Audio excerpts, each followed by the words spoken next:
Sa Vancouver, isang Pinoy visual artist ang gumagamit ng art bilang therapy para sa mga patuloy pa rin naghihilom matapos ang trahedya at trauma sa Lapu-Lapu Day Block Party noong Abril.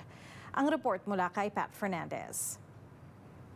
Matapos ang Pinoy Fest sa Burnaby, tuwing Sabado hanggang August 2, matatagpuan sa Vancouver ang Pinoy-Canadian visual artist at cultural worker na si Bert Monterona na nagtuturo kung paano magpinta ng mural.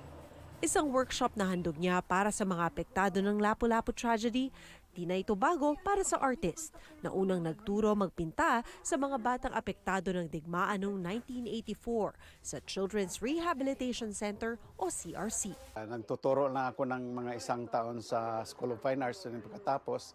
Maraming kailangan sa community, lalo na sa mga street children sa Davao City. Yung mga bata na biktima sa mga bakbakan doon sa bundok, na involved yung mga anak nila, kasi grabe ang grabe ang militarization sa ibang communities noon sa Davao City, mga 86, 87. Isang social realist, dumating si Monterona sa Canada bilang artist in residence noong 2004.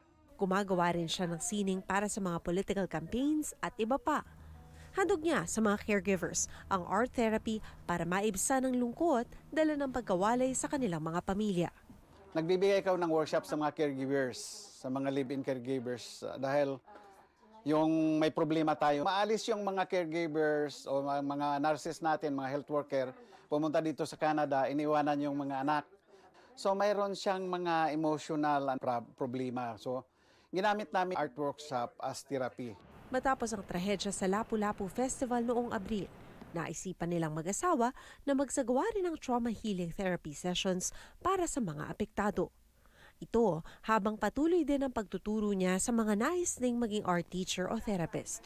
Yun din ang ginagawa ko doon sa John Oliver mismo. Ilang beses ako nagtuturo ng mural painting sa mga high school dahil maraming ayaw na nilang pumasok sa klase, mga ganon. So ginamit ang art upang magkaroon pa ng interest. Isa sa mga estudyante ni Monterona si Dayan Zapanta, Vice Chairman ng Migrante BC. Bitbit niya rin ang trauma sa mga nasaksihan sa Lapu-Lapu Day tragedy.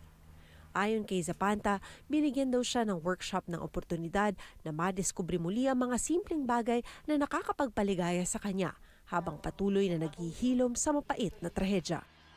Pag nagpipinta, payo ni Monterona, gumamit ng kulay na nakakapagpakalma.